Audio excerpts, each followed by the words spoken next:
This for the niggas and bitches and niggas who be hitting them switches and pulling them triggers, who be crumbling weed and rolling them swishers. Keep on banging on corners and drinking that liquor. Keep that thug shit real when you fucking with me. Keep your sights on steel when you gunning for me. I put my pistol in your mouth and tell your ass to goggle. Gangsta shit so potent it should be sold in bottles. Take a sip and go to hell, get drunk and then end up in the trunk. Fuck jail, you thinking DUI? No, that ain't how you die. It was my thugs and slugs that was the reason why. You niggas thought I was soft, but now it's blood that you caught. And now these shells hit the ground as I'm busting off. 9 double in Beretta, no there's nothing better. Tear the flesh in your chest and now your shirt is wetter. Me and this wild wild together like we husband and wife. This gangsta shit ain't just a song, it's a way of life. We are the thugs.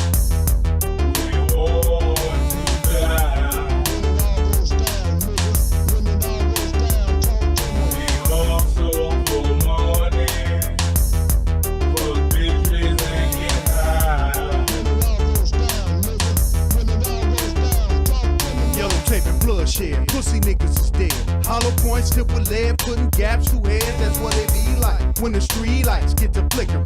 Niggas get to bickering and slugs get to tickling. We them niggas that just don't ask. We take your cash, transplant or put in your ass. Right hand to your left eye. Hey, Mr. Tough Guy, when slugs fly, I guarantee your shirt won't dry. In times of peace, my niggas playing wars. Stack dope, sit mowing, then we bang wars. We been through gang wars. We bout that green, we bout that murder scene. Pull a tool that's sure to leave your shoulders clean. Cause when it all goes down, I got that heat. You was slow on the draw, and now you burn me. Because we are the thugs.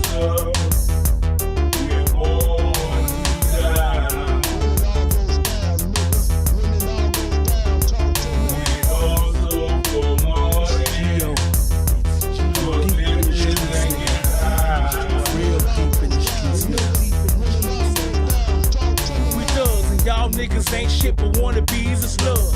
But not for my fucking enemies, it's blood. For my niggas, I was shorty bleed my blood. For my niggas, I was shorty bleed. It's Gio, the same nigga that was ready for war, ready for fame and everything it had in store. And I ain't changed, I'm still on the block with my dog. Smoking weed, busting shells, leaving the block for the fall.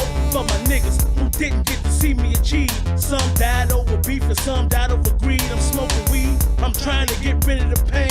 Lord, please bless me to continue my thing. I'm from the streets, and it's been a hard knock life. I'm in it deep, and that's why I don't think nice. I don't sleep, and that's why I don't like lights. I hold heat, and that's why you won't blink twice. We are the thugs. We're born to die.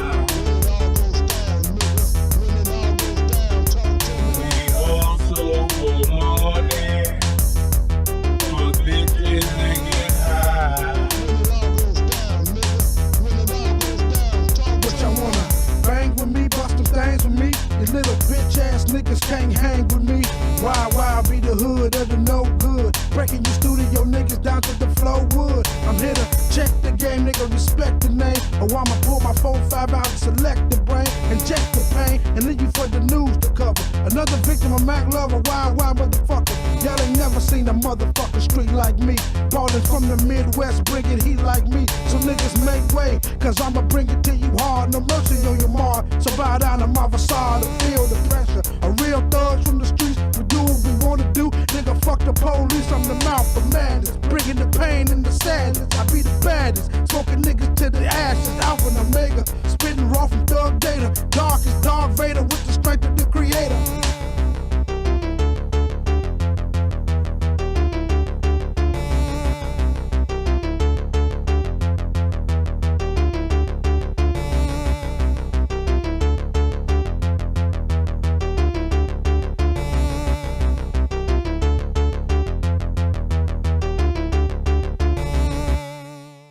When it all goes down, nigga. When it all goes down, talk to me.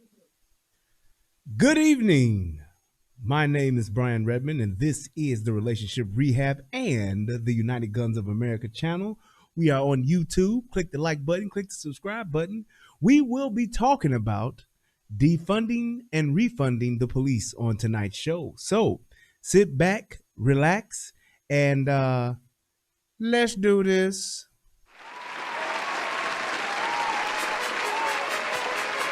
Yeah.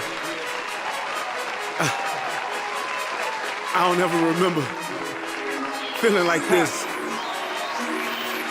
But I'm out here in these YouTube streets. So I want you to get your fingers. I don't know what you're doing. I want you to get your mouse. I want you to check me out. And I want you to check me out. Y'all looking for me. It's the relationship Rehab. Like, share, and subscribe. We coming at you live. So come on, let's take a ride. Then subscribe to United Guns of America. Just click that link and listen up to what I'm telling you. It's the relationship. Click that link right now. You know what I'm saying? It's your boy Brian Redman, and I just want y'all to subscribe to my channel. You know what I'm saying? I want you to let me know what you think. I'm gonna talk about some things, you can talk about some things, and we can do our thing. You know what I'm saying? I mean, it's all about having a conversation, right? I mean, if we can't talk to each other, then, I mean, what are we really here for? I want y'all to be able to just come over to my channel, talk to me about what's going on with you, and I can tell you what's going on with me, and we can build some things, you know what I'm saying? That's all about growth, baby. So click that link, go ahead and swipe on your phone, whatever you gotta do. Share my content. It's just get me out here, baby. Cause we just talking, you know what I'm saying? It's like, I like doing what I'm doing because it's about the people. It's about us having a conversation with each other. It's about us discussing whatever needs to be discussed. And on these YouTube streets, this is the best place to do it, baby. Like, share, and subscribe. That's right. Click the link. Click the link. Yeah. I just want to say thank you to everybody that's out here that's already subscribed. You know what I'm saying? Cause y'all ain't the first one, and y'all ain't the last one. So I just want to give a shout out to everybody that click the link, that click the share, and then subscribe to your boy. Cause we gon' grow this thing together, baby. Relationship Rehabbing, United Guns of America. To the world blow up, baby. World blow up, baby. Click the link, baby. Click the link, baby. Yeah.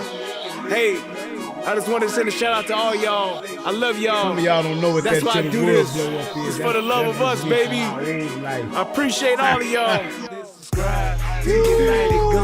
We gon' do this thing. We gon' do this thing right here, baby.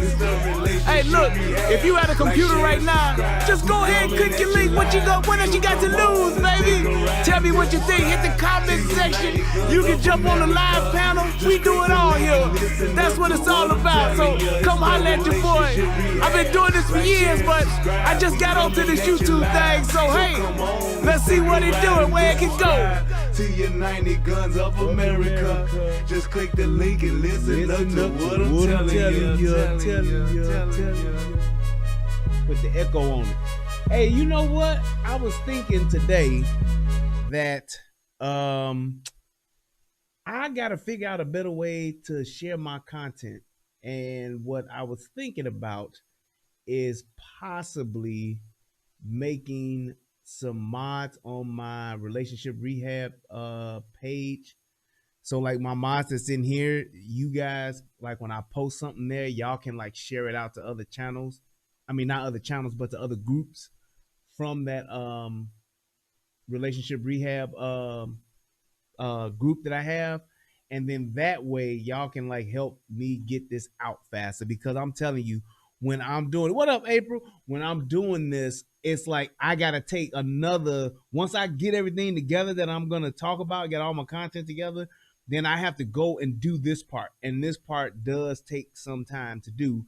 And I gotta, you know, like put the link in there, when I could just put the link in that one particular page and then just have y'all like do it, you know. So yeah, I think I'm gonna make some of my mods. Any of my mods that wouldn't mind doing that, email me, and then I'll add you. If you're not already on the relationship rehab group, I'll add you there so that you can actually do that when that comes out, and then you'll see the groups that I've joined as the relationship rehab, and then you can share it out from there. So I think that'll help get this process going. But until I get that going, y'all just gonna have to be just a little patient with your boy while he go ahead and finish up sharing out this here show. Yes. But I do want to say shout out to everybody that's joining the show tonight. Shout out to my man My man Derek J just hit your boy up with $100 before the show even started. He said for catch the replay, moving this fool. That's right out there in them streets. I appreciate you, man. Thank you so much, brother, for hitting your boy up. Be safe out there on them there streets. Hey, man, Derek is one of our essential workers. Everybody's essential, but he has a very important job. He is moving goods across this country. People have no idea what, or not no idea. They don't have any idea of how important trucks and trains are when it comes to moving things across this country. Trucks and trains. Planes are very important too, but trucks and trains move so many natural resources. They move food. They move those essential things that we need to have that we take for granted. Like they move shit like coal. Like you ain't gonna find no plane moving no coal. But those are the kind of things that truck drivers move, that trains move, that are critical to our infrastructure. Like chemicals, things like apple juice, milk, chlorine, all those kind of things that we think like we really don't need it. No, we do. Ammonia, they moving that kind of stuff across the country. Cooking oil in those big old vats and them trucks with. When you see those trucks that got them like 8, 9 stickers on it because all of the toxic shit that they are transporting, have some respect for that shit because that shit makes a huge difference as to where it's going and it's getting to where it needs to go. Trust and believe that. But they do, they are such a critical part of our infrastructure. They really, really are. So anytime you see a truck driver, you know, hey, it's almost like police officer, man. Thank you for your service, Doc. Yes, they getting paid, but believe you me, we need them desperately. We are totally dependent on trucks and trains. You could you could down some planes and you grounded some planes, pretty much it's just going to slow everything down. The things that you get from UPS, the things you get from FedEx, the things you get from Amazon, they ain't going to come as quick. Nigga, you stop these trains, you stop these trucks, hey boy, we in trouble. Trust and believe. So shout out to all the truckers, shout out to all the train conductors. Hey man, I appreciate y'all. The engineers, all of y'all that make it go round. Them cats that's working in the train yards, connecting the cars. I appreciate you. I appreciate you. So just to say that, I gotta give y'all props. All right, so I'm gonna finish doing this, but I think I'm pretty much good enough to go. I can't do all of them right now just because of how things are going, and I want to keep track of. I want to be respectful of time. I don't want to be on here all night. So with that being said, let's go ahead and let's do what we came to do. And let's talk about the police. Reggie is going to talk about your mama just a little bit.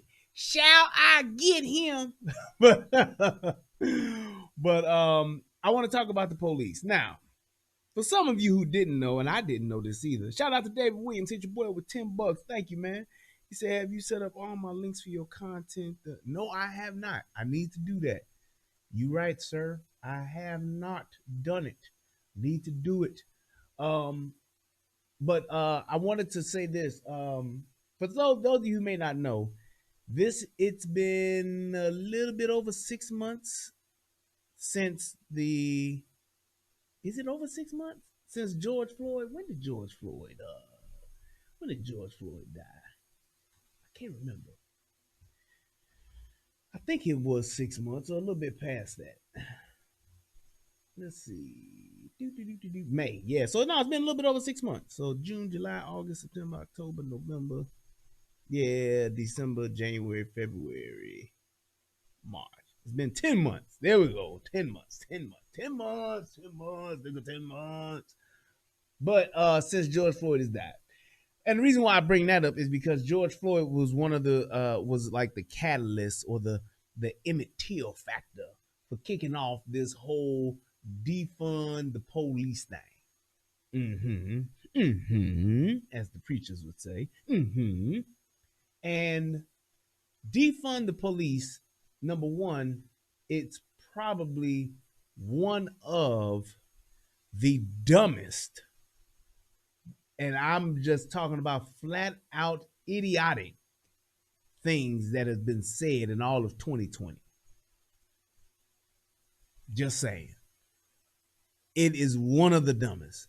And it was one of those things to where, you know, I understood how people was in their feelings. We were all in our feelings at some point or another this past year. Well, for whatever reason, whether it's with COVID, whether it was because of the climate of the country due to the police and people dying, Ahmaud Arbery's, the Rayshon Brooks, the George Floyds, all of that stuff that took place. And it was one of those things to where we all had, it was a lot of emotions involved. And the problem with us as Black folks is that we tend, and please hear this, we tend to let our emotions not just control us in the moment, but completely change our behavior. Completely change our behavior. Like we will take some shit and hold it like the goddamn Heisman Trophy winner, tuck the football in and arm is out and we gone. We stiff arming any and everything else that makes sense. We stiff arming truth. We'll stiff arm logic. We'll stiff arm righteousness. All of that. We take this one thing and we gone. UFO kamikaze said dumber than a fish in that parachute. I'm telling you. And that's a huge problem for us because it doesn't allow us, we don't think things through its entirety. We'll look at something and see what's happening and be like, yeah, we should.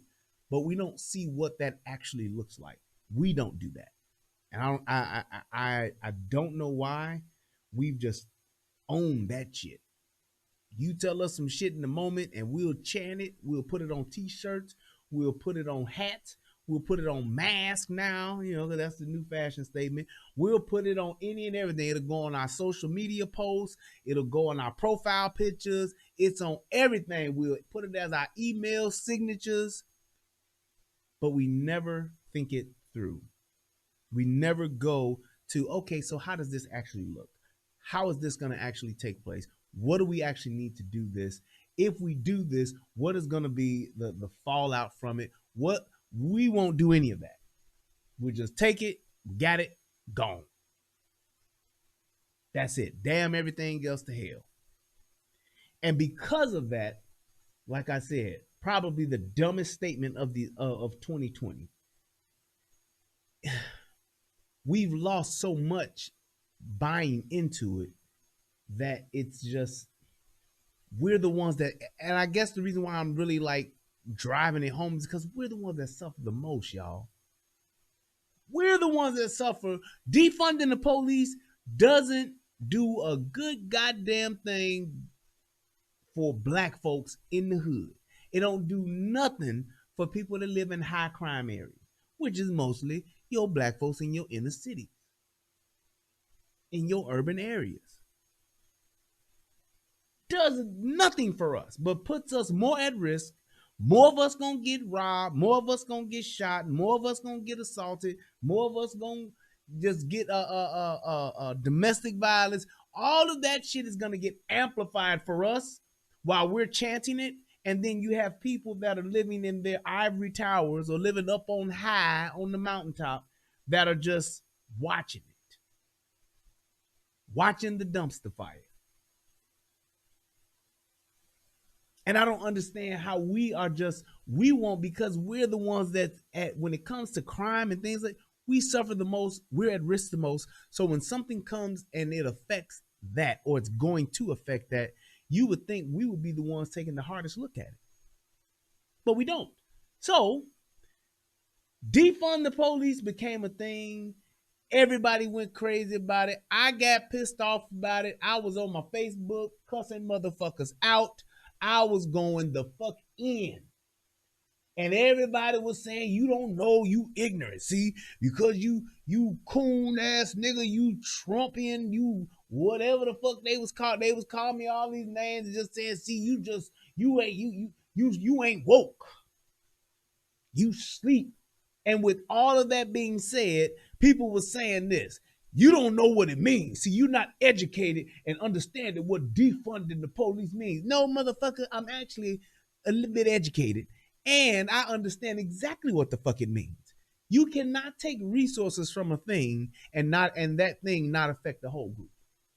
See, we're not just talking about firing police officers. I know that. You're talking about taking away shit from police officers. You're talking about taking away resources that police officers use, which is going to weaken your police department. Very simple. And how they tried to people tried to really cover that up. But anyway, with all of that being said and all that going on, what this actually transitioned into was something quite peculiar. And before I go another second, let me play my favorite part of the show. Yes. Federal law allows citizens to reproduce, distribute, or exhibit portions of copyrighted motion pictures, videotapes, or video discs under certain circumstances without authorization of the copyright holder. This is called fair use and is allowed for purposes of criticism, news reporting, teaching, and parody, which doesn't infringe of copyright. That's exactly what it is. And with that being said, when you talk about the whole idea of defunding the police, when you talk about saying that the police we're gonna take these funds and we're gonna use them as different resources, we're gonna get mental health and all of this kind of stuff, we're gonna use it for community centers and all of that kind of stuff. If you're going to do that, and if you're going to use funds to do that, then why would you take funds from your law and order resource? I don't understand that. I don't understand why you would do something like that, to say, well, we'll take funds away from law and order, from the people that provide public safety.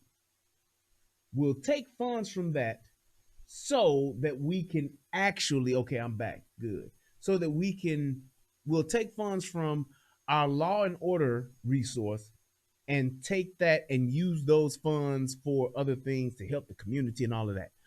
Well, that kind of doesn't make any sense. That's kind of like saying, I'm going to take the money for my gas bill and put it towards my light bill and buy more heaters and hopefully that'll help out the house. Well, no, you're just robbing Peter to pay Paul.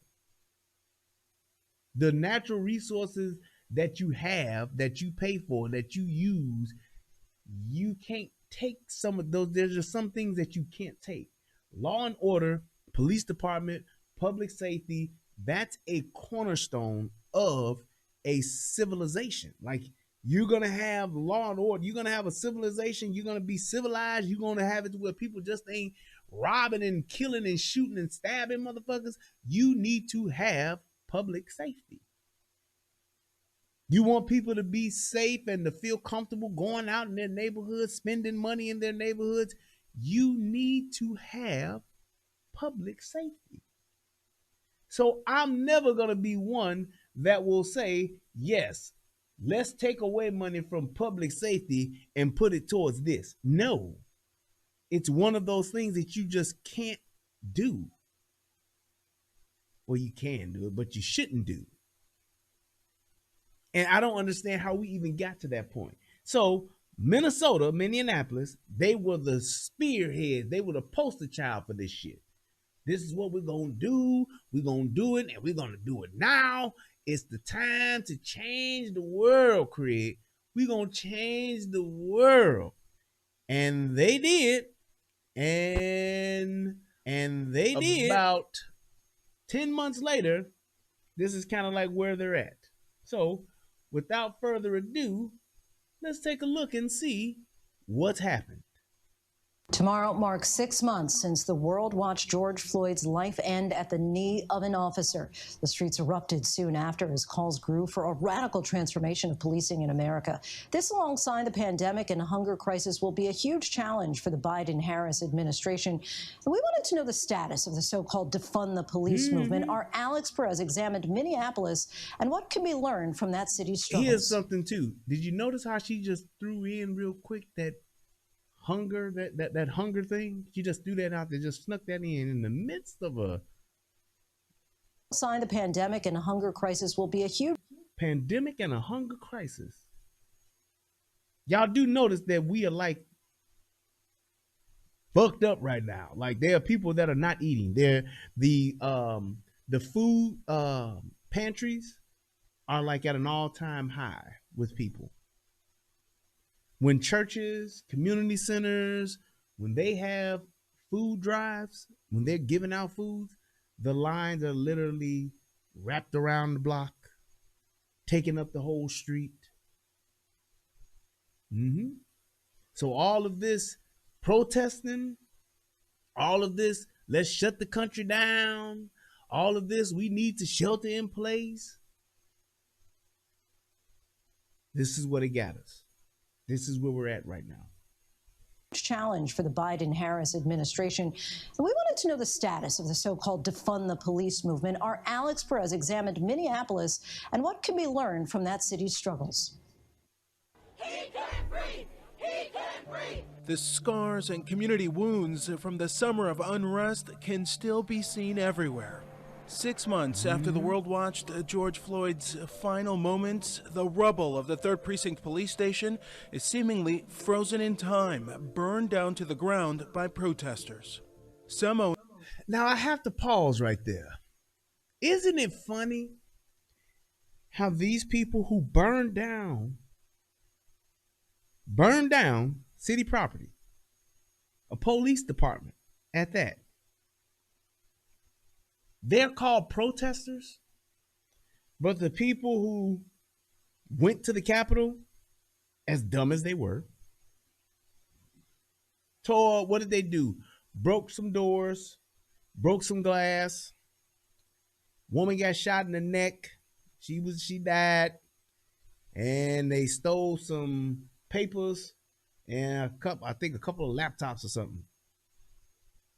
That those people are insurrectionists and terrorists, domestic terrorists. Isn't that funny? That those people, not these people that literally burned a police department to the ground. That was called protesting. But what the people did in the Capitol, went down there to protest doing the same thing, but did way less damage. Them burning down a police department in itself, I guarantee you the cost to rebuild that police department from the ground up again, because they burned it down to the ground. I guarantee you that the cost of that is more than the damage that was done to the Capitol. And we just talking about one building in one city. We ain't talking about what they did in the rest of the parts of Minneapolis. We're not talking about what they did in Seattle. We're not talking about what they did in Chicago. We're not talking about what they did in California. We're not talking about what they did in New York. Just that alone, people are more outraged about what happened in D.C. than they are what happened these several months of last year.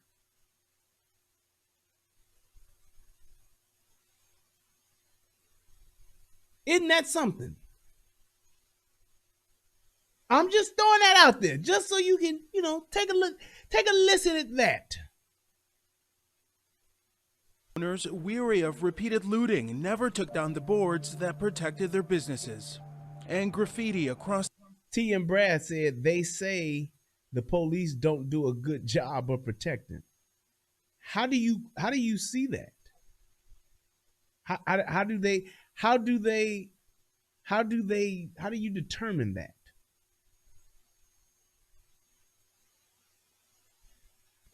You want to look at stats? Okay. So if the police have, I guess, bad stats as far as protecting goes, then defunding the police, would that help? Or you would defund the police in order to improve those stats, right? Makes sense, right? Yeah. Okay. Well, let's take a gander at that.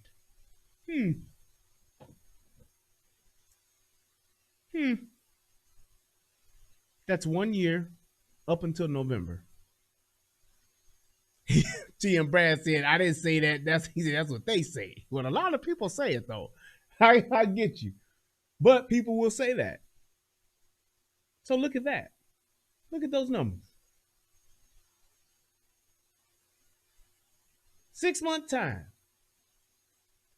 6 month time frame right there. Arsons up 76%. Assaults up 24%.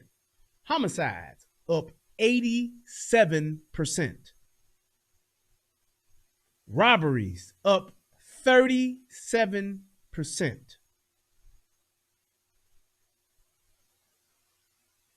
See how that works? What's up, Super Marquise 32 over there on the United Guns of America? And all y'all that's over here on the Relationship Rehab, go on over to the United Guns of America and click that link and then click that like button over there. Let's keep that channel going. We got to keep it alive now, baby. But that's what I'm saying. So when you look at those numbers, there you go. The city echoing the rallying cry of many protesters, abolish the police. A promise some Minneapolis City Council members made as they tried to convince the community what happened to Floyd would never happen to anyone else.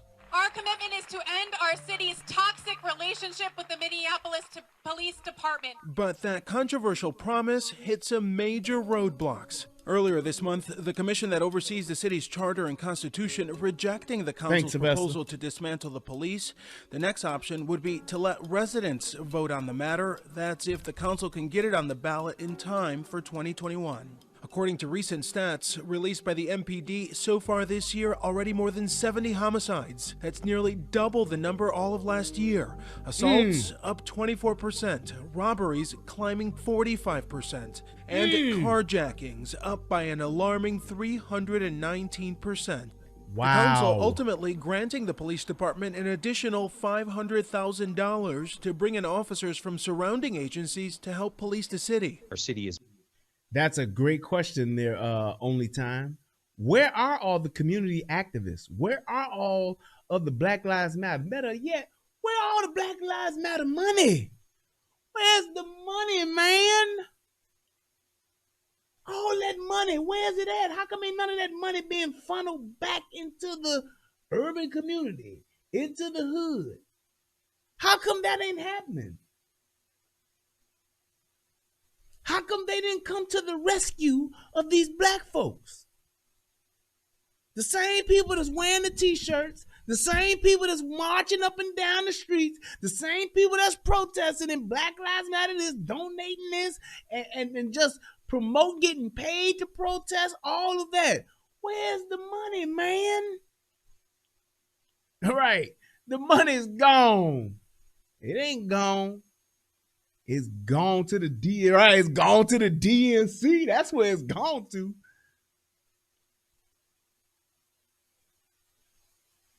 That's exactly what they did. And everybody just sat there like it was cool. Well, you know, they took our money. We ain't getting nothing back. It's insane that the community activists, they're not even asking for the money. They're not even asking where's the money. They just literally shut their fucking pie holes and just went on about their activist lives. Isn't that something? Bleeding at this moment, and I'm trying to do all I can to stop that bleeding. And I'm hoping that through having the funds to launch a citywide joint enforcement team initiative, we can try to stop the bleeding here in our city. You voted to defund police. He said stop the bleeding, and he's probably speaking literally because motherfuckers is getting fucked up. Not refund police. Community organizer Marcia Howard calls the funding move a slap in the face. $500,000 more to get outside cops to come into this city, when one of the biggest problems was that over 80% of the cops in Minneapolis don't live in Minneapolis. They're not our community, but they police our community. And that's because you niggas won't go and become the police. And that's my thing. It's like and that's one of the things I should have pulled up that Facebook post. But that's just one of the things about it. It's like, if y'all gonna be the police, if y'all mad at the police, if y'all got issues with the police, if y'all don't like the police, then why not become the police? They ain't let us be the police. They begging for people to be the police. Black people can't be they don't get no good position. Look at, they got black captains, black sergeants, black lieutenants, black belts, black police chiefs. They got black superintendents, black whatever. Why not become the police if y'all don't like the police so bad? It's amazing. It's a problem. Howard maintains the George Floyd Memorial site in South Minneapolis. She says she was hopeful when the city council initially voted to defund the... They call that little corner now George Floyd Square. George Floyd Square. Okay. Police. Now she's unsure what the future holds for residents who don't trust and fear police. And I guess my thing, the reason why I mentioned that, I ain't hating on George Floyd, but what I'm saying is, as tragic as his death was, or as unnecessary as his death was, and just hear what I'm saying for just a second. There are way more people, way more black people that have died and that have been victims of violence, that have given way more to society than George Floyd. And if you're gonna use what happened to him to start a movement, I understand that. But when you're talking about the credibility of your movement, when you're talking about the optics of your movement, you don't want it to become a thing to where that's always looked at. Because I'm telling you like this, there are way more people who've done way more for the community, that have done way more for people, they've done way more as just upstanding members of their community, that don't have their own center, that don't have their own memorial, that don't have their own square, whatever you want to call it. So what say you to those people who did things the right way, who lived a righteous life and was just a victim? Acknowledge what happened to this man, but to try to turn him into like this martyr, to try to turn him into this, this thing to where he's, revolutionary or something, help start a revolution or whatever you want to call it. To me, it's a little bit of a slap in the face for those upstanding people that do things the right way and still wind up dead like him. Just saying. Especially in a corner that has seen over-policing, over-criminalization, and the callous murder of a black person with impunity. Argument to be made that defunding police and taking those monies and investing it into deterrence, putting it and investing it into social services. Why won't y'all just take the money from Black Lives Matter? That's over $200 million.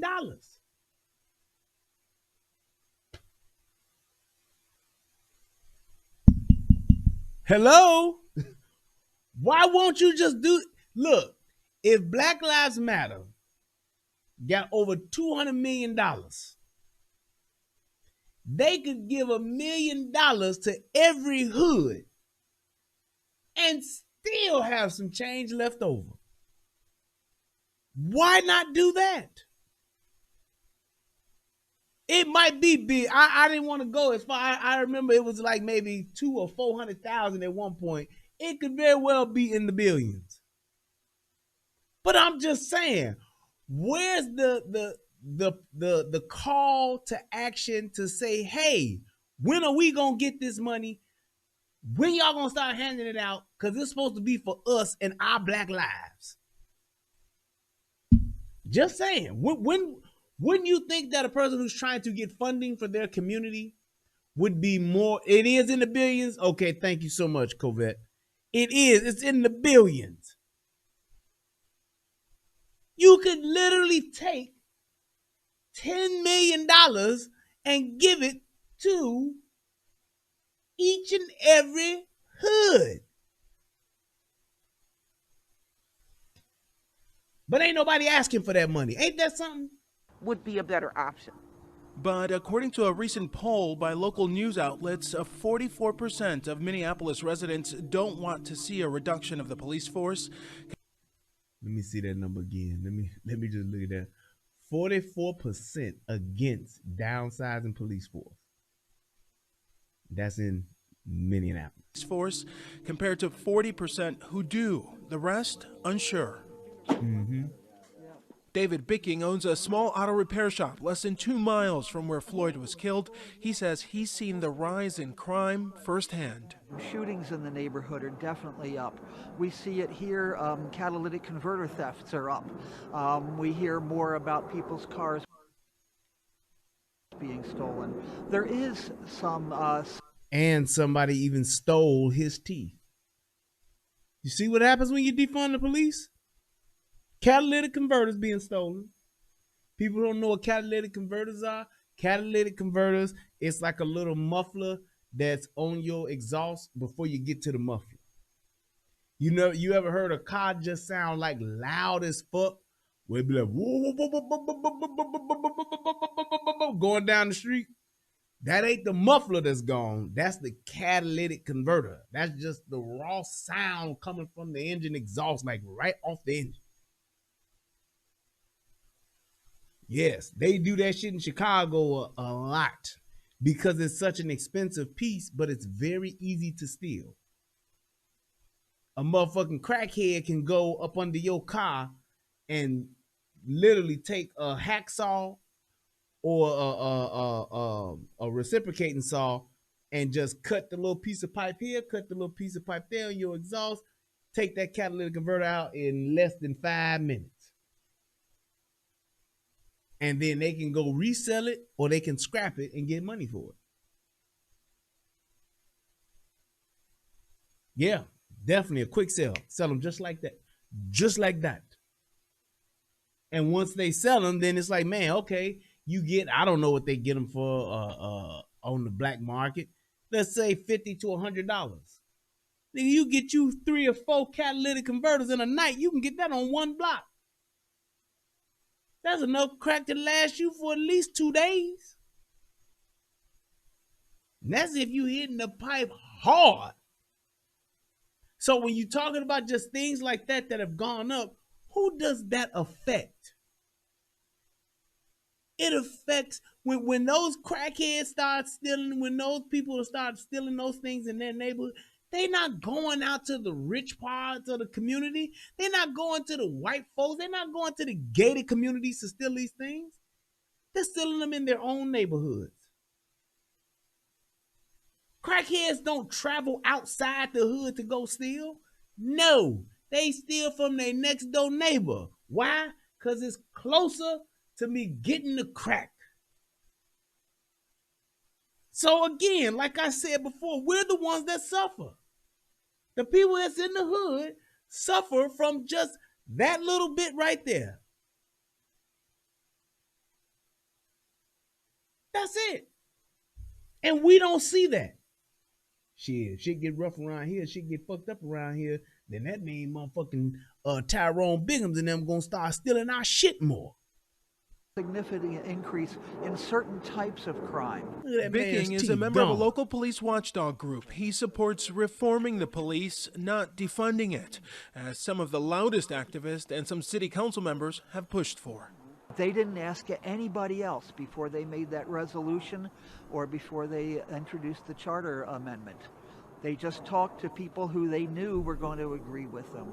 So this has been a problem for a long, long time. According to that same poll, many who oppose less police on the street are African American. Of black residents surveyed, 50% say they don't agree with shrinking the police force. Lisa Clemens is a former... Now, you won't hear them talk about that now, will you? And you know why they say that? Because they're not fucking idiots. What's up, DJ Matt over there on the United Guns of America, David Williams and Wolf Bear? That's what's up. Oh, wow, the catalytic converters go from 250 to 350? Shit, there it is. So when you just talking about these people, half of the community is split on saying, hey, we say no, they say yeah. Shout out to Covet, hit your boy with $10. Thank you so much. I appreciate you. Pin your cash app. Oh yeah, thank you. Thank you, kindly. But when you're talking about just saying people just saying, hey, look, this is what we're gonna do. We're gonna defund the police in the black neighborhoods. And black folks are saying, well, hold on there, Jim Shoe. Why would we do that? Exactly. Because there are people that realize, man, shit, you go out there alone, they gonna shoot your ass off. These niggas gonna run fucking rampant. If we defund less police, man, we gonna be in trouble. It'll be terrible. Look at the numbers. So why would I be for something that's going to make my life more complicated? It's going to endanger me and my loved ones even more. Why would I do that? Why would I do that, Lawrence? Why? That's an inside joke. But I'm just saying, it makes no sense. Cop and now runs a violence prevention organization in Minneapolis. She argues the recent rise in crime is proof the city needs police officers. Majority of us who are boots on the ground in the community, we work side by side with the police and with our chief because we know we can't do it alone and neither can they. Exactly. Just a little bit of logic speaking right there. If we take away police, and just like he said, now you got more white police from the outside coming in. You all should be working hand in hand with your police. Y'all should be the main ones talking to the police because your area got the most crime. We see it in Minneapolis in particular, violence numbers sort of skyrocket now in the months and weeks after George Floyd. Are police afraid to do their job? I don't know that they're afraid to do their job. I think that's part of it. I think they feel beat up on. And I think you have to be able to get out your crying towel, wipe your tears away, and go do the job you were hired to do. But I do understand that feeling of a bad. That's a great question. Mike Adams said, where are the victims of these crimes? They're in the police reports. Great question, and there's the answer. Yep. They're in the police reports. In some areas of the force is low. The department issuing a statement to ABC News, reading in part, right now our officers are committed to serving the communities they've sworn to protect. Our officers are showing up every day and doing the best job they can do with the resources they're provided. The addition of outside support will allow us to target violent crimes and the response to those crimes. So basically what they're saying, so you diminish your police resources or defund so many police resources, even though they said they kept the same number. They kept saying, here's the thing, because we don't have resources, then we aren't able to do our job as effective as we were. Then you had some police officers who said, fuck y'all and fuck it, and left. Whether they retired, went to another department, moved out of the area, what have you.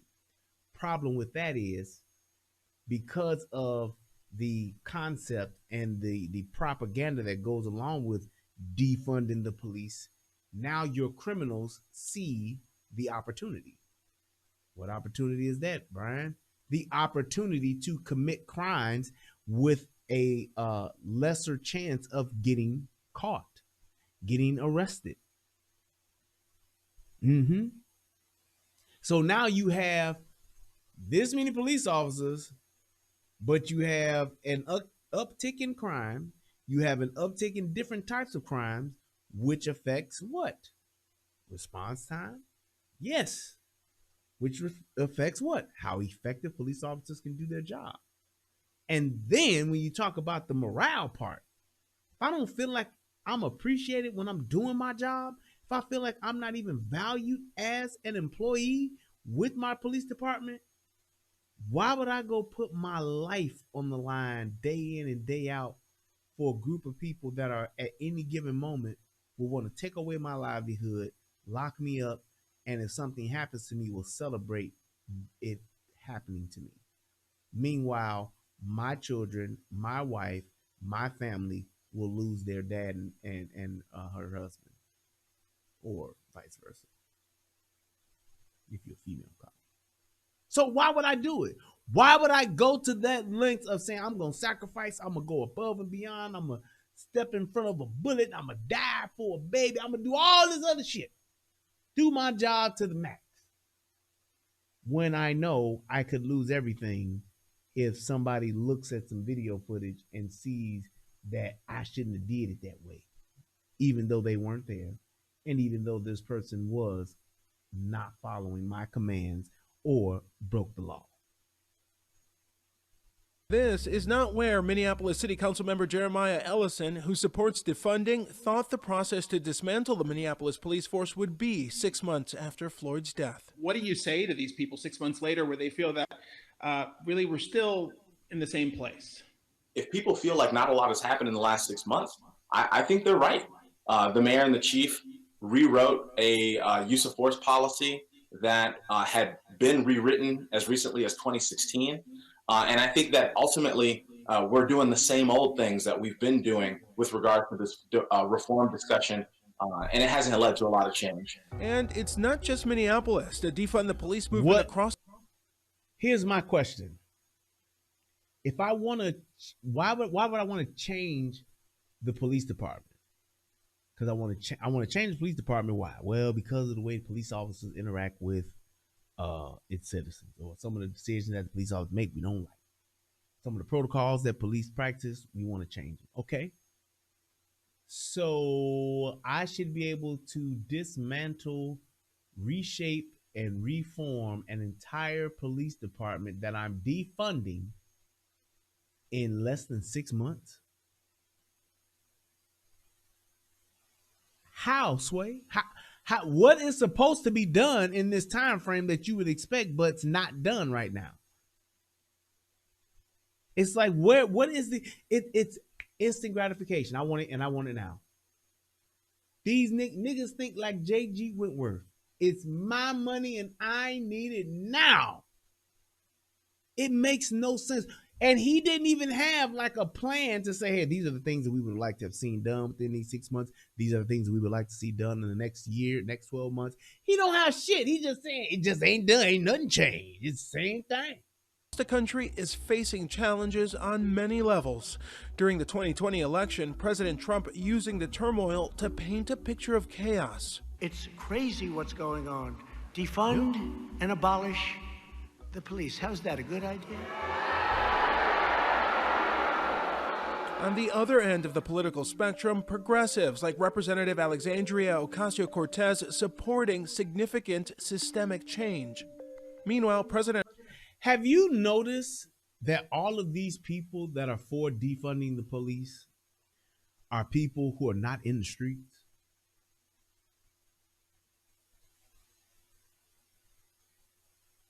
Just hear that.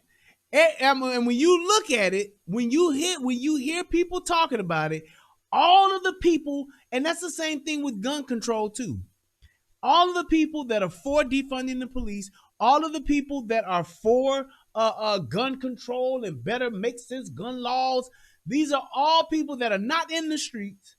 These are people that are not in high crime areas. They do not go to high crime areas. They don't live in high crime areas. They don't work in high crime areas.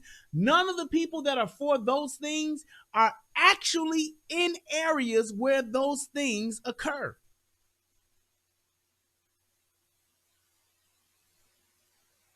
None of them. Joe Biden said buy a shotgun. This motherfucker done had a Secret Service detail for him and his family for the past how many years? 12, 16 years?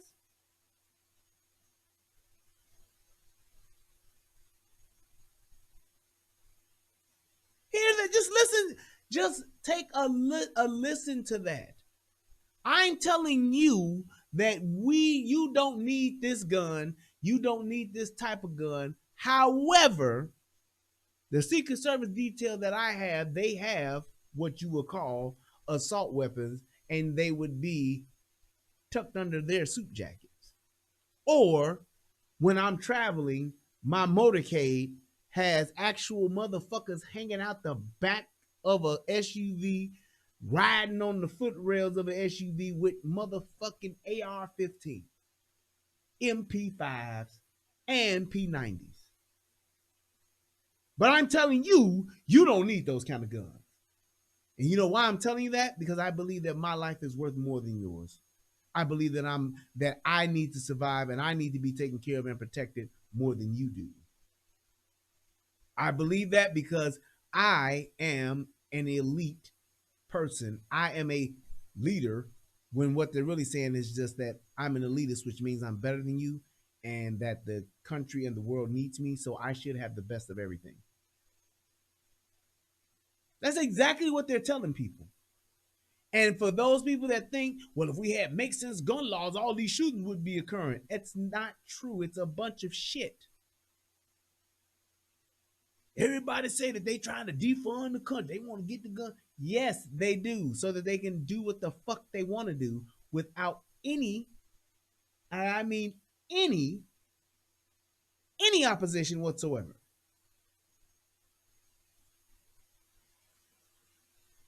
That's just a fact. Because when you're talking about why would you want to make a law or make a group of laws or write a bill that's going to directly affect and impact your law-abiding citizens? Last time I checked, law-abiding citizens are not creating the majority of the crimes. So why would you put more efforts into laws that are going to affect your law-abiding citizens as opposed to affecting the criminals? Just saying. Elect Joe Biden adamant that he does not support abolishing police. And I'm totally opposed to defunding the police officers.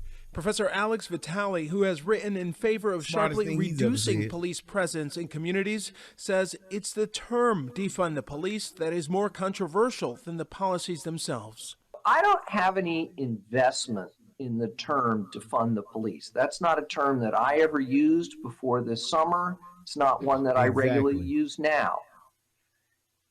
When we talk to people about the idea of addressing their problems through non-police strategies, turns out that is in fact very popular.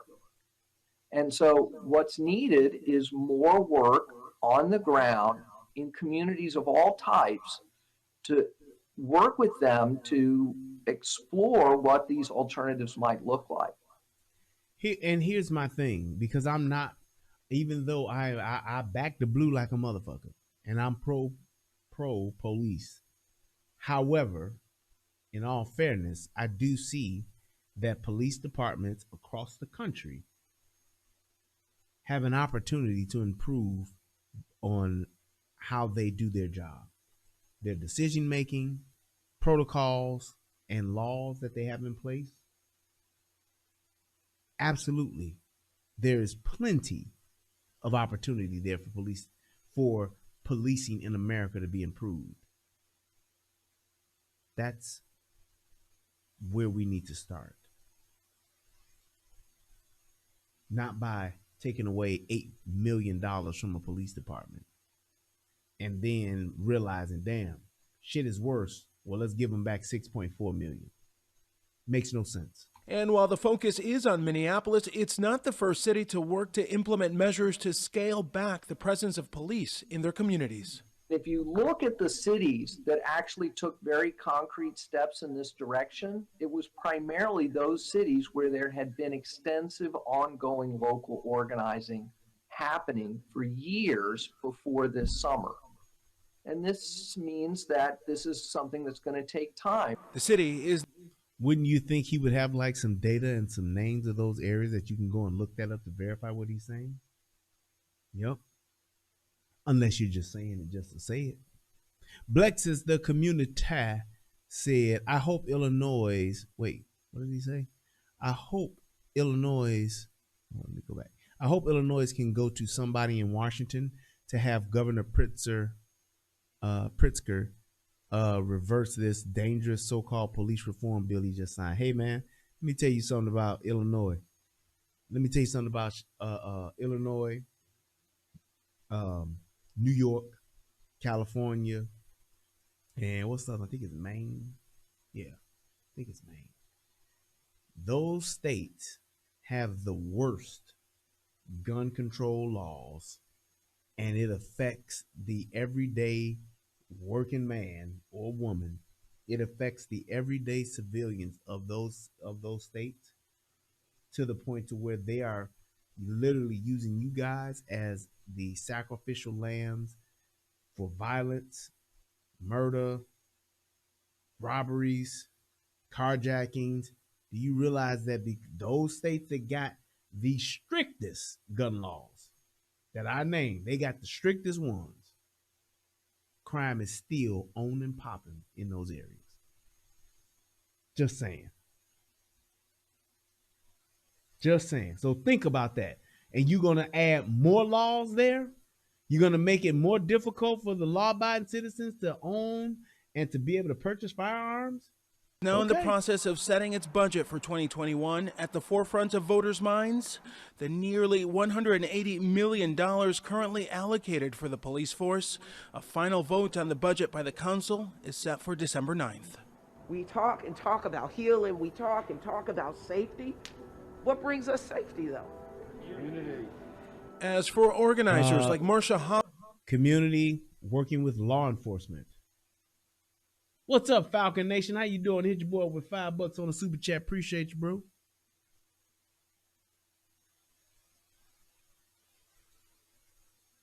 Right.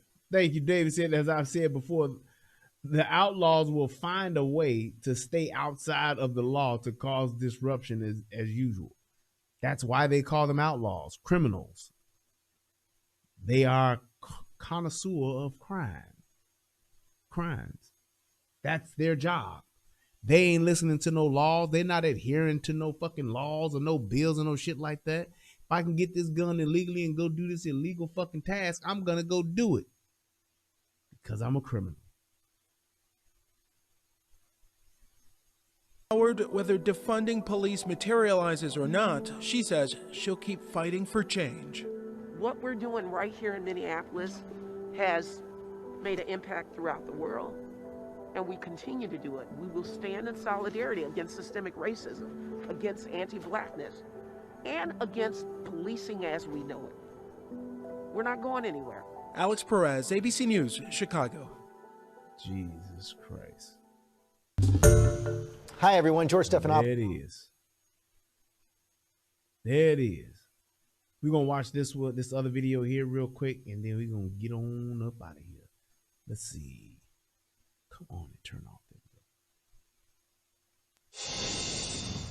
After promising to dismantle their police department, the Minneapolis City Council is approving an additional $6.4 million to recruit more police. Residents citing longer response time and an increase in violent crime and concerns after city leaders pledged to reimagine public safety in the wake of George Floyd's death last year. And some police reform advocates want to leave the fate of the police department up to voters. Joining me now, former NYPD lieutenant and Pace University law enforcement professor Darren Porcher. Darren, good morning. Wait, you said Wolf Bear said can't own ARs or AKs in Chicago. Oh, Chicago area, but crime still off the chain. Exactly. Yes. Morning to you. It's not coming as a surprise to many that after, even in Minnesota, the police were defunded, they're being refunded because during this period, people were saying, we need law and order, we need security, and you're going to realize the impact of that. And of course, now it's happening. Absolutely. There was no plausible plan or solution that was put in place when the vote to defund the police came to fruition. As a result of that, what we had was somewhat of a disconnect between the members of the city council. They had nobody, everybody just like that lady who was out there. We changing the world, Craig. The idea of what they were talking about, it was never thought out. They never said, well, how does defunding the police actually look?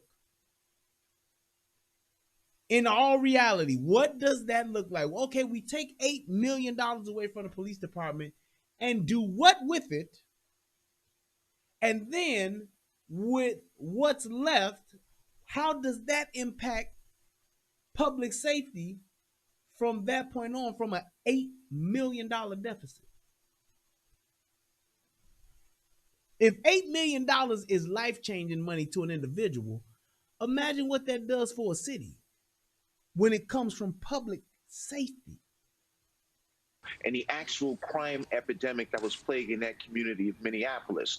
The citizens of Minneapolis actually sued the city council for failing to put forth an agenda of public safety for that community. In addition to that, the Department of Justice was willing to sit with officials that were part of the city council to provide a level of resource to that community. However, the city council... Now you see that date? That's Minneapolis, June 10th. George Floyd died May 25th. That footage got released like at around the end of May. Well, that is the end of May, May 25th. So it was like the first or second, about the second week or something like that in June. And just look at that. Council was not willing to sit with the Department of Justice. That being said, the community... Look at all that shit that they tore up. But what they did in the Capitol was worse than this. And all this is going on, correct, Sylvester, during a pandemic. COVID is running rampant, and these niggas have found time to go and set shit on fire, to riot, and to loot everything they fucking could. In multiple cities. They did that shit in Chicago, California. They did the shit in New York. Meteoric rise in violence, and there was no solution. And they subsequently led to attempting to hire police officers from outside agencies to assist in the crime epidemic that was plaguing that community. And Brian, you're from Minnesota. You know, we talked about instead of defunding the police, you should, fund them more, even when this all started, so that they can, train better. They can have access to things that will make them stronger instead of trying to take away from them. Your thoughts of what's happening here and how this had to play out. Yeah, Darren hit it right here. I mean, he's talking. And here's the thing, I will be remiss if I did not say this because it's not true. So I have to say it. I have to keep it 100, if you will. The rapper 10,000 said George Floyd died because of a drug overdose. The autopsy proved that, but the black community and the media ignored that. That's actually not true. There was a separate autopsy done by Michael Baden, who was probably the top pathologist in the goddamn world.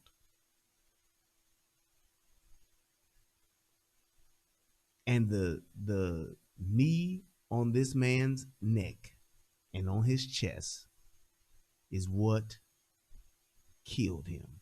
I don't know why people want to try to say that it was the drugs. If it was the drugs, then why was dude on his fucking neck like that for 8 minutes and 46 seconds in the first goddamn place with handcuffs on his back? If it was the drugs, why wouldn't he go and just say, okay, this guy's high. I'm going to go ahead and get him some help, get the medics here, get him taken care of. No. And I challenge any and everybody, if you say that that's the case, I'd be more than willing.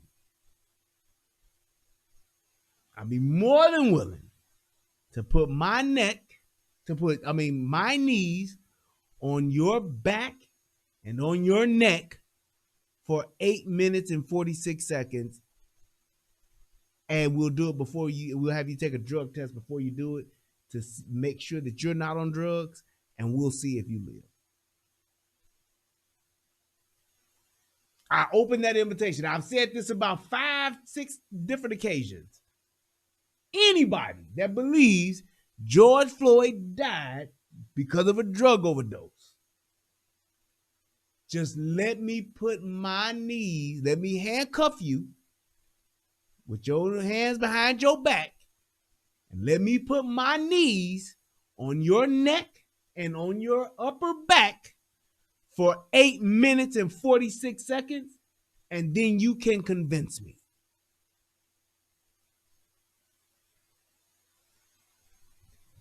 Talking about the needs in the community. And I'm gonna say this, and not saying that you said it, but why is it that people are so hell bent on just like not acknowledging, like, dude, the motherfucker had his knee on his neck and his fucking back for 8:46. When the fuck has anybody ever seen that? Show me that hold somewhere else for 8 minutes and 46 seconds. I'm just being truthful. I'm just being right here, man. Show me a video of a police officer doing that same exact hold for 8 minutes and 46 seconds. And you tell me if that motherfucker survived. That's not a common thing to do for 8 minutes and 46 seconds. Has there been knees placed on people's backs? Yes, there has been. Absolutely. Neck and back to get somebody subdued, put the cuffs on them, throw their ass in the back of the vehicle or in the paddy wagon or in the whatever, get them the fuck out of there. I got you. Yep. Happens. I've never been trained. I've never heard of anybody ever saying, yeah, do this for 8 minutes. Do this for 10 minutes. Do this for 9 minutes. Even when we were in hand-to-hand combat and physical training, even when we were taught arm bars, we were taught then, hey man, when you grab a motherfucker and you got that wrist, be very careful because you can literally break this motherfucker's wrist. When you're applying that pressure, be very, very, very careful with doing it because you can break this motherfucker's shit.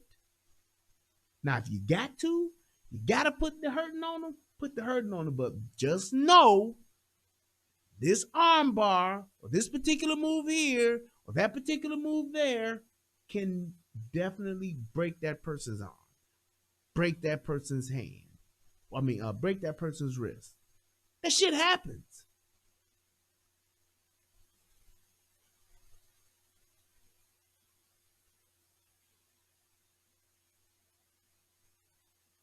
Just saying. Okay, so John, Joe John is saying overdose. You saying that, what about the person who said the opposite? He is a medical professional, toxicology report and all. So his opinion don't matter. I mean, not his opinion, but his report don't matter. So you're gonna take the Minneapolis, the Minnesota police report, the Minnesota coroner, you gonna take his word over a third party motherfucker who ain't got no skin in the game. You gonna take his report over that one? Yep. And that's exactly why you just proved exactly why it's bullshit. Because if you were righteous, if you were even remotely fair, you would say, well, damn, it's at least enough evidence to say that they're both, that it's conflicting to say, well, I can't say it one way or the other then. You would at least concede that to say it. But you know what? When you want to be right, you'll definitely take the lie over what the facts say. If I have a fucking city coroner and I have one of the top pathologists in the fucking world doing autopsy on the same exact body, and them two motherfucking reports come out different,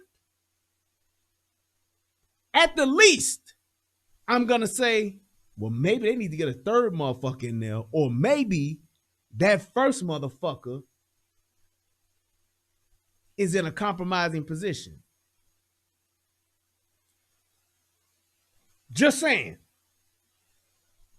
At the least, that's what I'm going to say. I'm going to be, in all fairness, I'm going to say that, hey, man, it's at least something to it. Not, nope.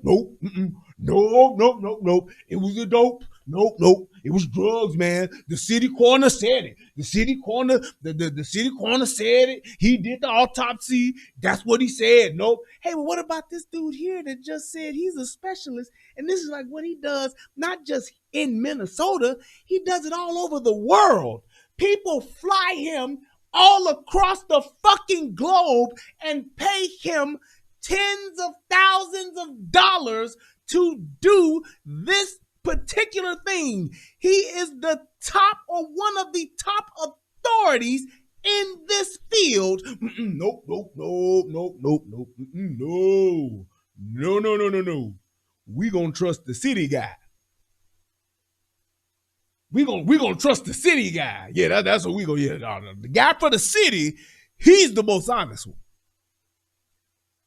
For hire, exactly, which means he don't give a fuck. He's getting paid anyway. You see these motherfuckers? He's that fucking good to where he's gonna get paid anyway. It's just like, do you know why they pay judges so much money? They pay judges a shit ton of money to try to keep them from being corrupted. So if you're an expert in your field, you're at a level to where it ain't about the money for me. And if I'm an independent contractor for it, if I don't have no allegiance to nobody. I literally do my job because I'm that fucking great at it. That's just what it is. It's like a special. So in that case, a heart specialist, a brain surgeon, all of these people that are the top in their field, the surgeons of the world that are at the top of their field, oh, they just hire guns. They just for hire. They're not really good. They just get paid to do their job. They just get paid. They just in it for the money. What? I'm a fucking brain surgeon. I'm a brain surgeon amongst other. I'm a brain surgeon's brain surgeon. The brain surgeons across the country come and see me perform my surgeries because I'm that fucking good. But that guy, you ask him a question? Nope. No.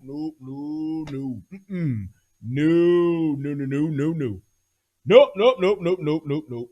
We're not gonna. Nah, he full of shit, dog. He getting paid. Yeah. I know that's what they saying, but he getting paid. That's what that is. Yeah. No, I ain't gonna buy what he's saying because no. That makes no fucking sense.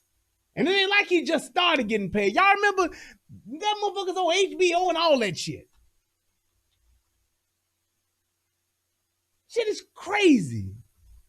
And people will just motherfucking believe some shit and say some shit just for the art of saying, well, I gotta make sure that I going to be right. So I'm gonna say whatever works in my end. I'ma dispute this other motherfucker because that shit don't support what the fuck I want to say. This guy's he's an expert though. It's like, no, that don't matter. He's just getting paid. Yeah, that's just what he said. It ain't testimony, motherfucker. It's a fucking procedure. Don't try to twist this shit to try to stop trying to spin the narrative. Just it is what it is. Yeah, I'm almost done, David. That's why I'm entertaining the shit. I'm almost done, so that's why I'm entertaining it. But it's like, dude, people do this, and the reason why I'm pointing this out, David, is because people do this shit all the time so that they can literally try to, and can be wrong as shit. But even when you ask them to consider the facts, they won't. Because they, all for the sake of, I gotta be right. I gotta be right.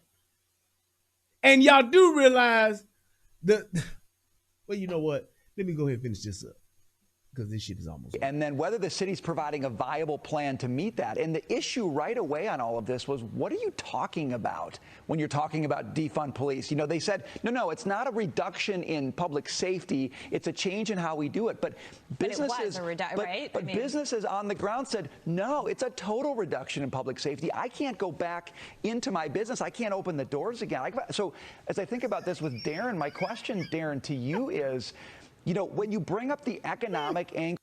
Hold up, wait. This is why I love fucking facts, truth, and logic. Listen to this shit. I'm gonna show y'all how fucking dumb Joe John is. Listen to this.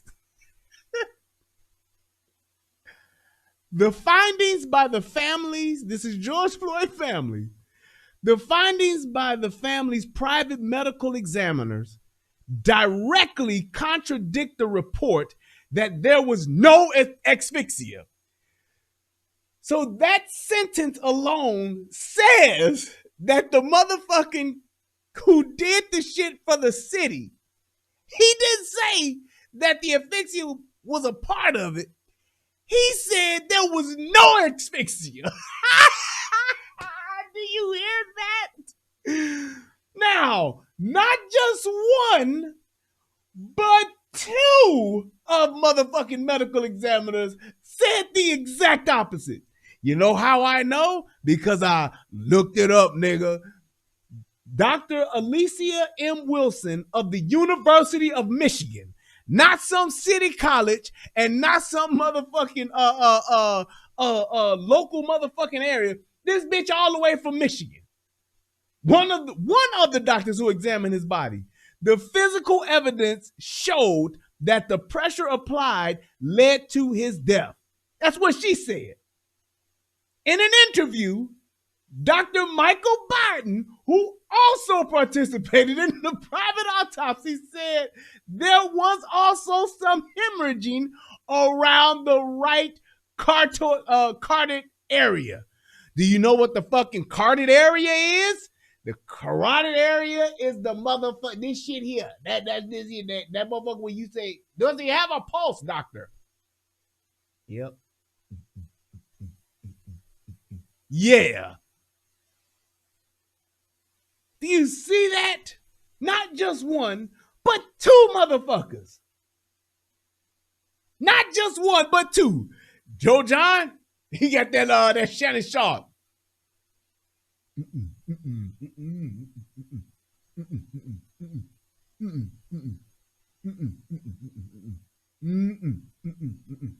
Nigga, Shannon Sharp. These motherfuckers are crazy in this world, man. Well, especially this summer, you were always derided. You know, he said, "Wait, his last name Biden." That's a no concern. That's not a big issue. You shouldn't be focused on property. But the fact is, property is people's livelihoods. Darren, talk a little bit about what this has meant in these communities to not have reliable police coverage there to deal with the things that keep businesses' doors shut. Exactly. When we look to the social contract, it affords citizens protections by government.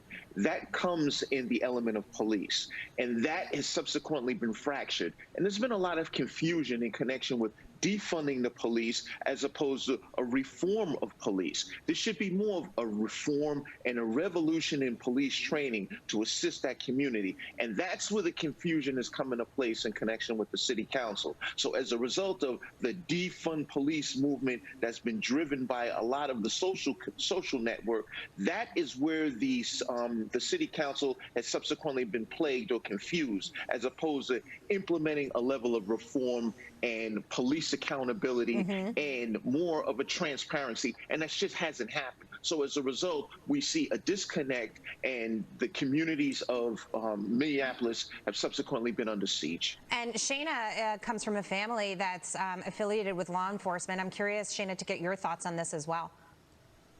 Yeah, so my dad's a retired police officer. My brother-in-law is active officer in the city of Worcester, Massachusetts, and my cousin is on the force in Hartford. So I talked to them a lot about this issue, and it all comes down, in their opinion, to proper de-escalation training and making sure that officers are truly prepared for the job. No. My question for Darren is, you know, as David, JFK died because he had a concussion. his brain was jarred around. He wasn't shot in the head. His brain was just moved around. That's what happened. And because his brain was moved around and his skull had cracked and it gotten exposed, that's why he died. It wasn't because he got shot in the head. That is not what happened. And it was only by one bullet. That's exactly that. That's just how it worked out, man. I mean, geez. was on the force, and for somebody who's kind of looking at it from the outside now, police leadership, have they put any ideas in place on how they can help improve the situation internally? And what are officers saying on how they think potential solutions could be to help bridge this gap in between the community and the police force that's sworn to protect them? This motherfucker doubled down on what's on my time at? Yeah, we almost did. This motherfucker doubled down on stupid. Listen to what he said. Fentanyl and methamphetamine, the toxicology report from the autopsy showed that Floyd also had cannabinoids heart. He also had cannabinoids. His heart gave out. You hear this one?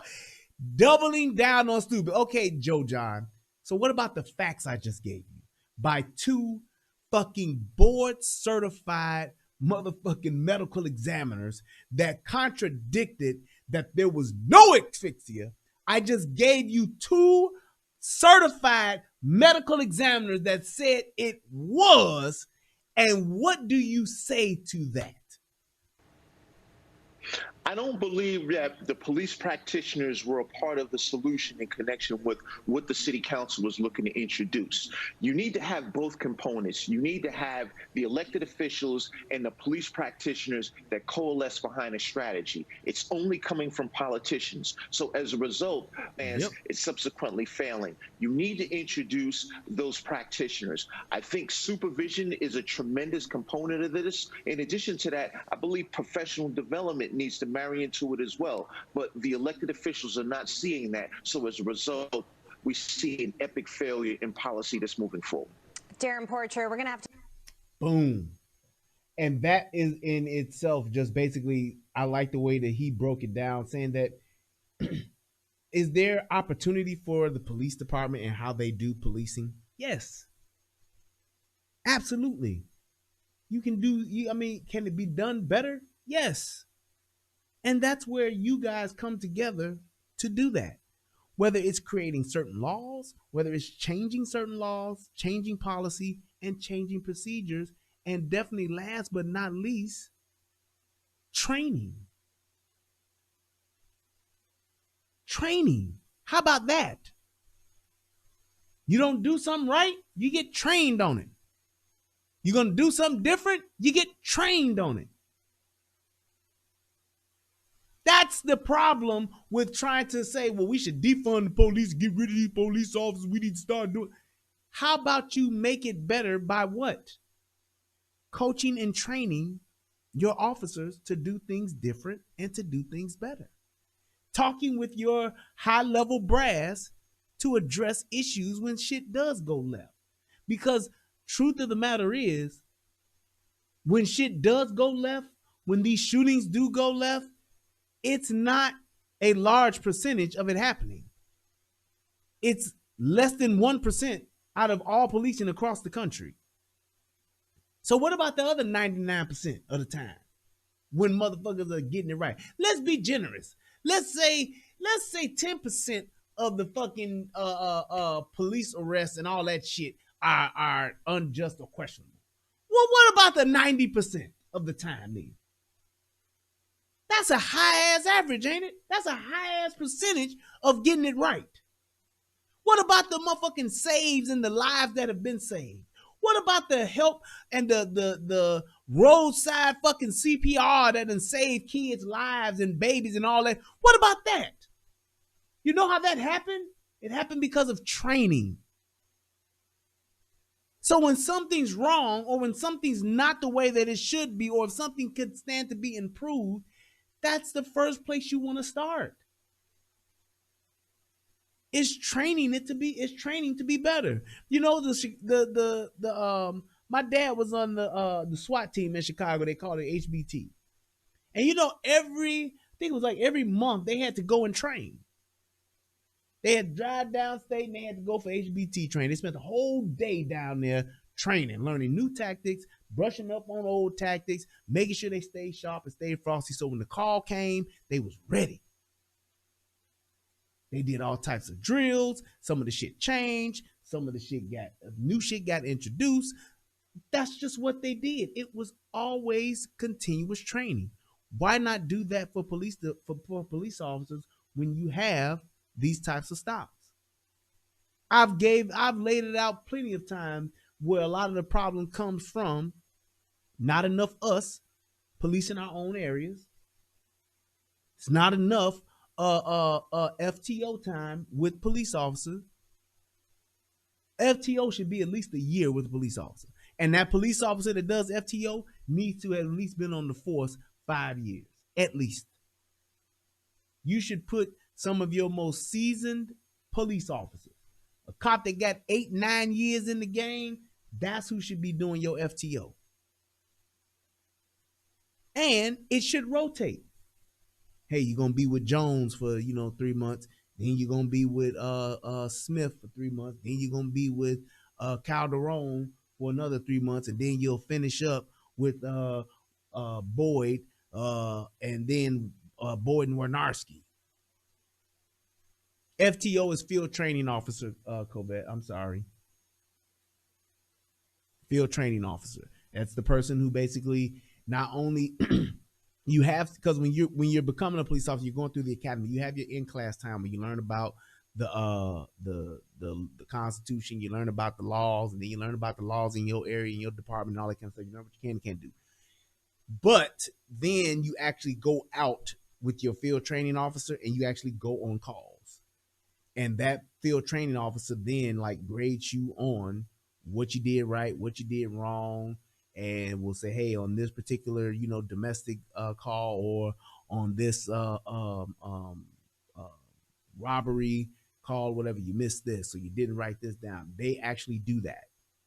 And they grade you on it. And then you get passed on to the next level once you've actually done this particular set of calls to this level. You wrote this ticket. Can a police officer write a ticket? That stuff you learn with FTOs. One of the first things you learn how to do is how to write a ticket, filling everything out. How do you process an accident scene? How do you process a crime scene? All that kind of stuff happens during that time. And it's they usually do it for I want to say 90 days to about 6 months. It's usually 6 months FTO.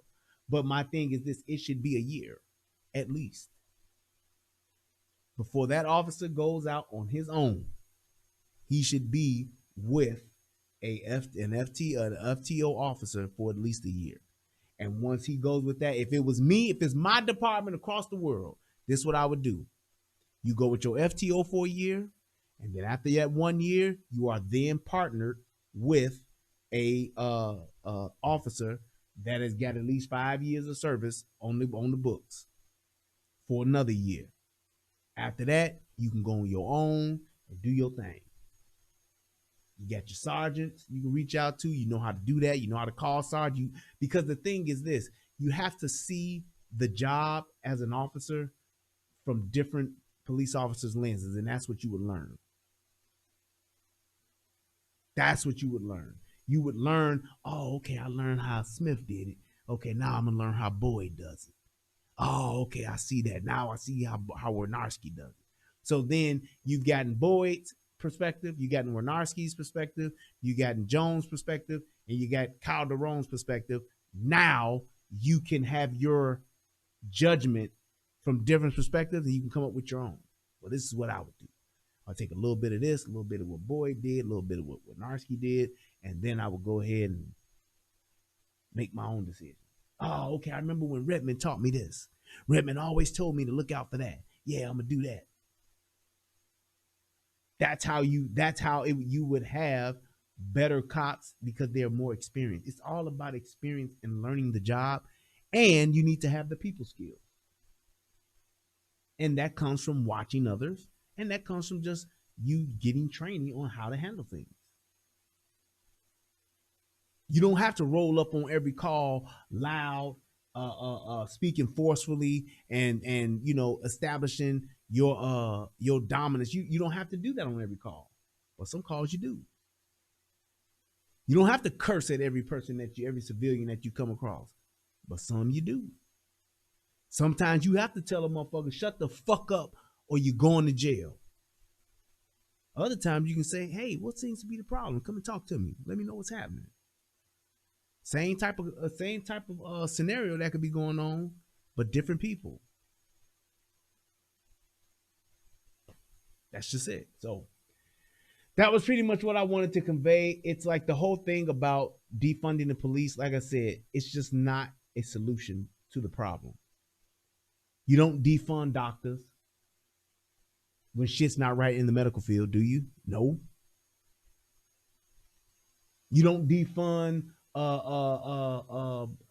paramedics.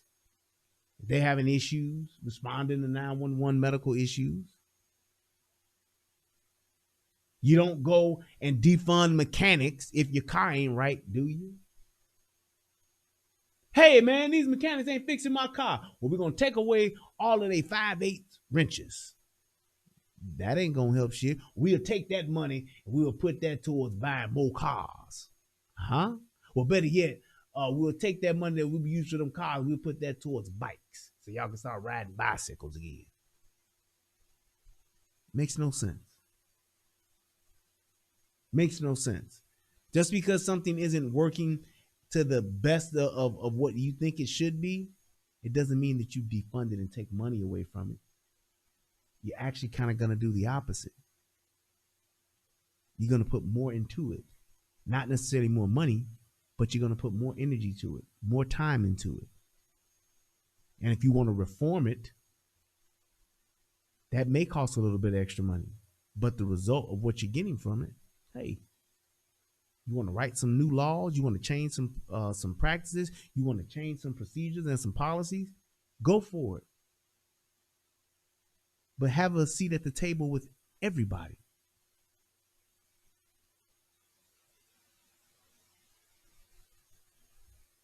Have a seat with everybody at the table so you can say, hey, we all came up with this. This was a joint effort. Everybody ain't gonna like everything, but there is a thing called common ground.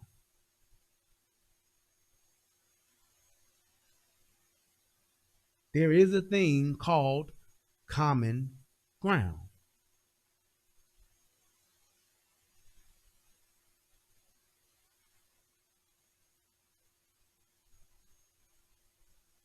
See how sometimes motherfuckers just keep going, they just don't know when to stop?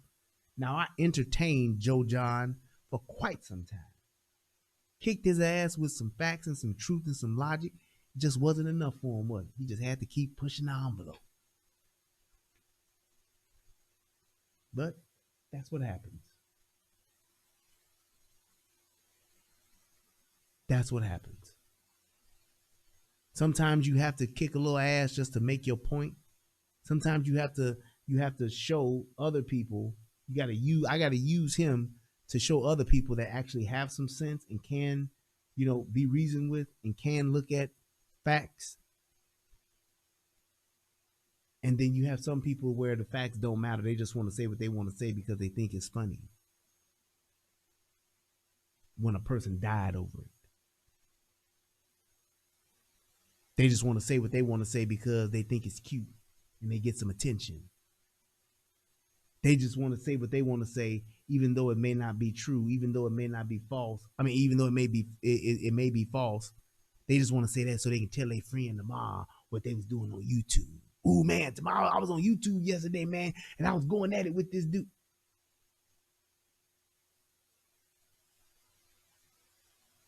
Intellectually dishonest. Not capable of having a conversation. But hey,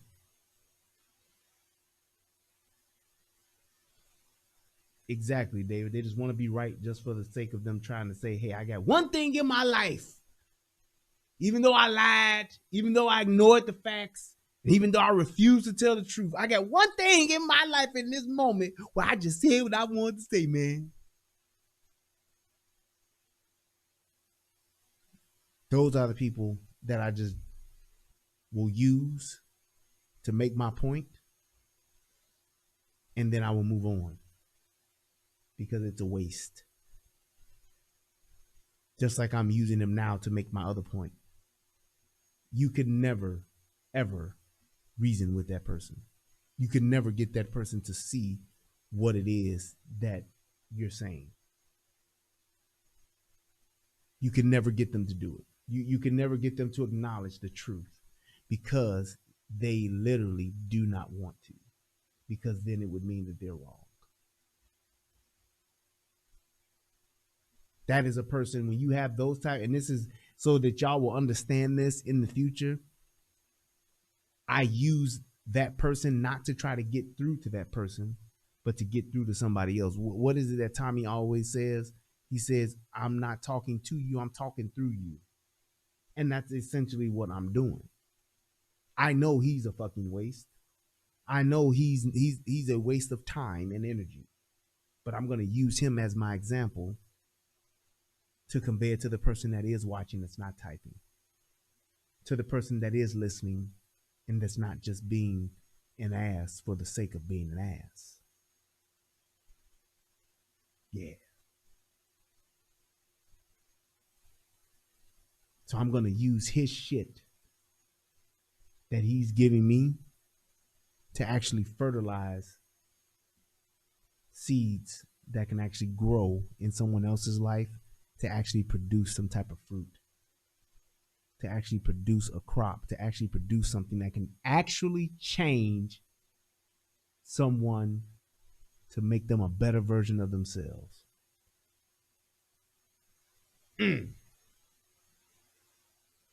Ain't that something? Thank you guys for joining the show tonight. I appreciate you all. I hope that this video helps somebody become a better version of themselves. I hope that people will take a more educated approach to how to actually change something. When it comes down to saying, hey, here's an idea, that's great. But then once that idea or once that hot phrase is given to you, then go ahead and say, well, how do we get this done? Ask the question of just saying, what does this look like if we do go down this road? Defund the police. Hey, how? We take money that they got and we give it to the other things, other resources. Oh, wait, I hear that. I understand that part of the how, but what happens to public safety? What happens to crime? What happens to the police resources that were taken away? How does that affect the people that are in high crime areas already? That's the question you ask. Because if you'd have asked that question, those people would not have had answers. They would have just kept repeating the same thing.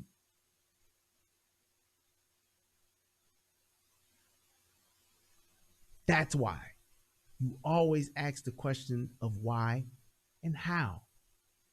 And look not just in the moment, but look down the road. Because it ain't just going to be you down the road. It's going to be your loved ones, your children, your legacy that's going to be affected by the decisions you make today. I'm not a big YouTuber. I don't have a million subs. I don't have 100,000 subs. I don't even have 10,000 subs. We almost at 7,000 though. I think we're like 12 away from 7,000. But I do know that when my grandchildren, my great-grandchildren, my great-great-grandchildren, and so on and so forth. And even though this your granddaddy talking now, y'all ain't even here because y'all ain't even thought of yet. I love y'all. I do this because I want them to see righteousness. I want them to see truth, facts, logic. And I want them to be able to say, even back then in 2020, 2019, 2021, 2017, 2016, my ancestor was about being right. He wasn't doing it for the likes. He wasn't doing it for the money. Well, I was doing something for some of the money. But he was doing it because it was the right thing to do.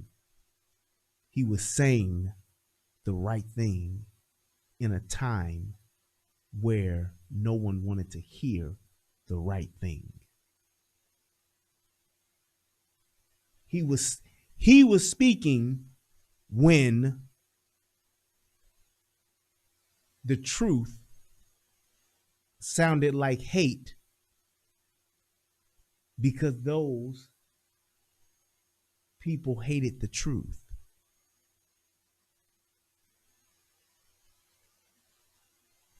That's what he did. That's what he did. And that's why I hope I'm inspiring my legacy to do the same thing. That's why I do it. That's why I'm not sitting here doing shows and doing and creating content that everybody want to hear. I'm creating the content that my legacy will hear and say, damn, even back then, that's what he was saying. And he was right back then. So maybe I don't get 1 million views until 2 generations from now. So be it.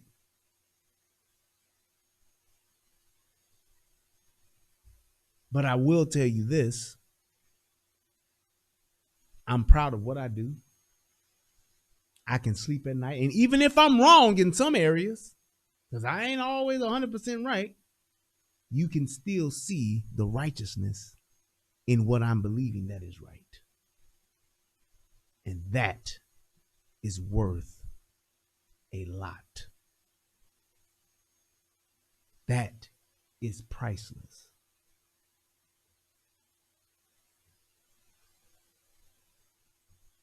Because there's always going to be somebody, something, some group, or someone that's just going to try to keep you from being just that, righteous. Just like the piece of shit that I didn't even delete, all I did was time him out.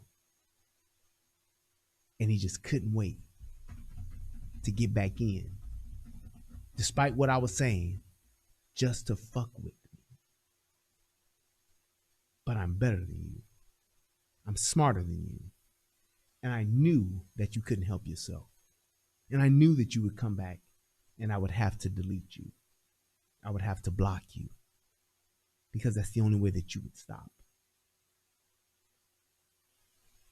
See, the savage mind can only be rivaled by equal or greater force. You cannot reason with the savage.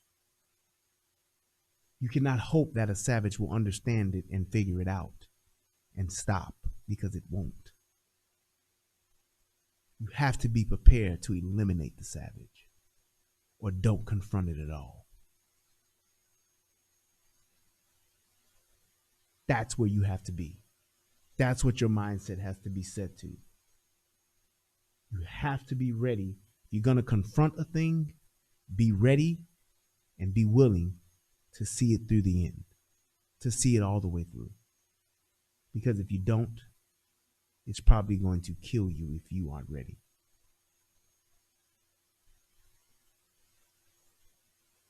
I believe that too, Covette. There is a shift.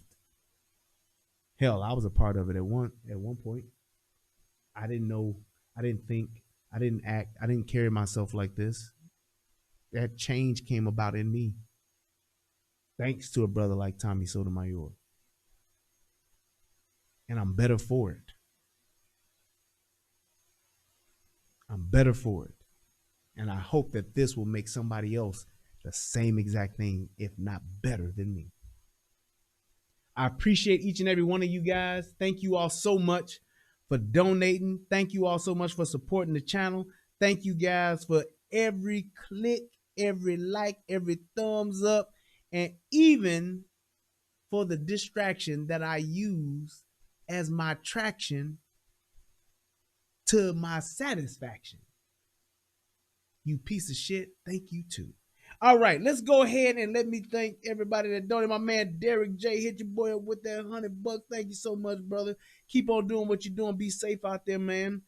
And also my man David, he hit me up. He said he sent me a link for to set up for all my links. Thank you, man. I appreciate that. He hit your boy up with $10.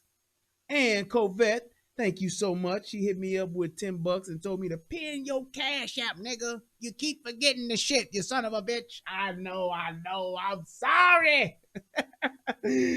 I'm trying. If you are watching this on the replay, you can by all means still donate. The cash app is there in the description box. So, hey, go ahead and say you enjoyed the content. Go on ahead and show your love. Show your love. All right. Also want to give a shout out to Nolan Washington. Hit your boy up, said much respect. Hit me with 261. Nolan Washington came right back in. What does that say? Hit me with cancel. Came back with okay, gotcha. Uganda Smith hit your boy up with $20. That was the other show. Thank you so much. I appreciate you guys so much. Y'all have a wonderful night.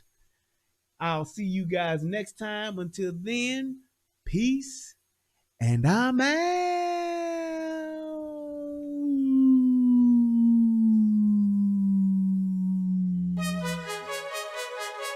Yeah.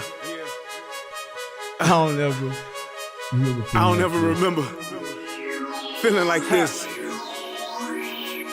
But I'm out here in these YouTube streets.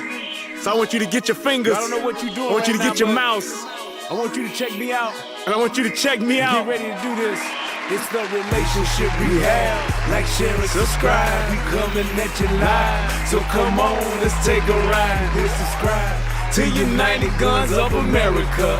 Just click that link and listen up to what I'm telling you. It's the relationship. Click that link right now.